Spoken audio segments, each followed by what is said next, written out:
Hey, Steve, how's it going? It's going great, Sean. How are you doing? Doing great. Now you got this big fight coming up next week.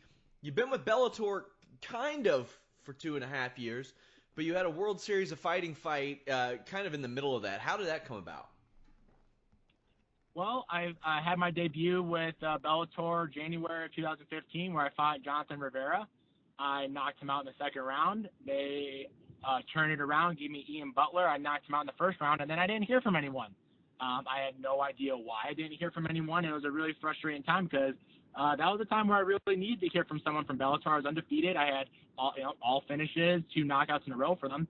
And my girlfriend at the time was pregnant, and we were looking at getting married. And all of a sudden, Bellator, where I was like, hey, it's okay, I'm going to get a fight and get some money in the bank, was nowhere to be found. So that was a very frustrating time. But you know what? We went to World Series of Fighting, and I had a first-round knockout for them. And then they didn't know what they were doing, really, to be honest. And parted ways with them and parted ways with my manager at the time, found Tiki. He got me back in Bellator where I belong, and couldn't be happier.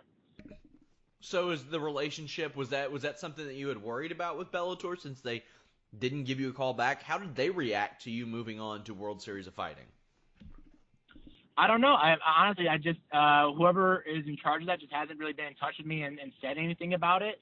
That might be due to the poor management I had in the past, but but what's in the past is in the past. I'm with Tiki now. He has a great relationship with Bellator. He has a great relationship with all their staff, and now we got a good contract where we need to be, and we're getting fights more consistently. But as I keep getting more and more devastating wins, we're going to keep improving the relationship and keep growing. Your career arc is one that isn't really replicated by many others. You're at lightweight, but you have all these quick finishes. What do you attribute those to? Pure desire and devotion and consistency to the sport. No one can hang with me as far as consistency and putting in the work. I put in the time every day, 365 days a year, whether I have a fight or whether I don't have the fight. And I'm not just growing myself physically. I'm working on my mentality. I'm working on my spirituality, and that all plays a part in this. It's not just physical. It's about half and half there as far as, mental versus physical. And you guys take that into account. And I think that's where the biggest gap is as far as me and these other, so-and-so up-and-comers or competitors. They're only focusing on their physical preparation, and that's good. That's great. And I'm sure they're having these great training camps where they're really dedicated and motivated and inspired for that time. And then they fall off. They're not in the gym. They're not, reading their books or growing their mind. They're not around their team or finding good people around them and doing the right things. I'm always doing that all the time. You can ask my wife, my best friend, my team. I do the right things all the time. And I'm creating such a gap that, when I go up against these, guys who are supposed to be on the same quote unquote level as me, that I just show the separation and end up finishing quickly. Now, you'll be 4-0 as a lightweight if you get past Carrington Banks. Where do you think you stand in that division with a win? I know I'm capable of being champion right now. It's just a matter of getting the right contract that supports my family to put me in that spot. If they want to renegotiate and put me in a spot where I'm fighting those top 10, top 5, or fighting for the title, let's do it. I'm ready right now. But that's going to be completely up to them. I'm just going to keep on doing and, having control of what I have control over, which is being the most prepared that I can in all aspects. And going in there, showing up on weight like a professional, and finishing the fight and not leaving it in the hands of the judges. I haven't done it before, and I'm not going to do it ever. I mentioned that you're facing Carrington Banks. He is also undefeated, but his fights go way different than yours. How are you preparing for that? It's not about what he's going to do. It's what I'm going to do. I always show up in shape. I cut weight very, very well. I'm already, a handful of pounds away from weight, and always keeping my diet and my nutrition on point. So I'm always ready to go 3 rounds, but my skill set and my capacity that I can finish the fight in any way, shape, or form at any time. So I'm going to go in there and I'm going to finish, whether it's in the first, second, or third round, whether it's by knockout or submission. He's got one option. He's going to try and steal this fight by laying and praying, but that's not going to happen. If he, by some way, does get me on the ground, I will submit him or get up and knock him out on the feet. You said that you cut weight very well. That was also another thing I wanted to bring up. You've competed across 3 divisions, and you've also fought at 160 pounds. Where do you think your future is? It's definitely at 155. I walk around at between 167 and 170 pounds. Making the 155 limit is easy for me. I'm always on a full stomach, fully hydrated, And a happy and healthy fighter is always a dangerous fighter. So 155 is my weight class, and after I get the belt, maybe I can be convinced to drop to 145 and take on Patricio Pitbull there as well and be a two-division champion, which is a goal of mine for sure. So in looking up some information on me, there was one thing about weight cutting that particularly interested me about you.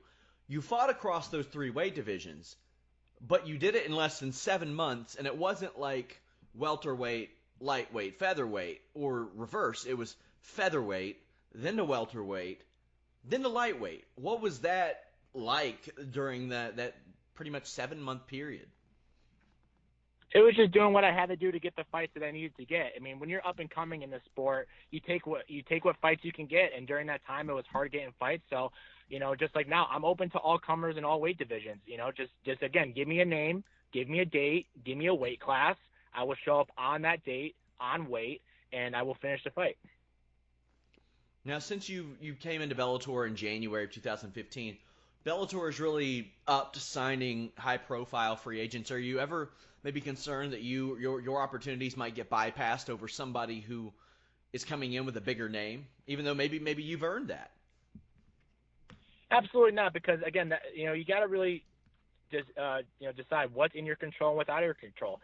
Them signing names is good, and as they should. But what their decision is to where to put me is not in my control. All I can do is show up like a professional, market myself the best way I can, and show up on weight and keep putting on great performances. And eventually, they can't help but recognize me. Eventually, when you got all finishes, primarily knockouts, it's hard to ignore that.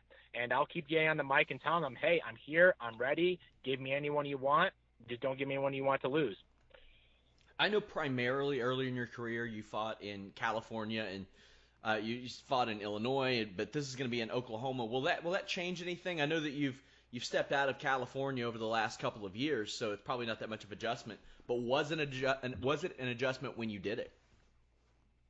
No, absolutely not. I mean, I love to travel, and I love that this sport is giving me the opportunity to right now see the United States a little bit, and going to Oklahoma, which I've never been before. I got to go back to my hometown of Illinois. I got to fight in Las Vegas, which was amazing, and then California. I'm looking for this sport to take me all over. That type of stuff, the travel only affects you in your mind if you allow it. I don't allow it to affect me. No negativity is going to enter this mind in any sort of way. I'm just going to show up, and I'm going to do what I do best, which is go and put people away decisively. Now, you're technically on the preliminary card, the Spike.com preliminary card. What do you think the odds are that you get a quick win and it ends up being shown on the Spike TV show? Because they do that quite often. I hope it does. I'm planning on going in there, and as soon as the first opportunity comes to finish the fight, I will take it. I will capitalize on it, and if it gets shown on Spike TV, that's awesome. And I'm sure I'll get a lot more publicity for it, and get my name out there a little bit more. But again, at the end of the day, not in my control. So I can, as long as I go in there, handle business the way I usually do, then everything else will take care of itself.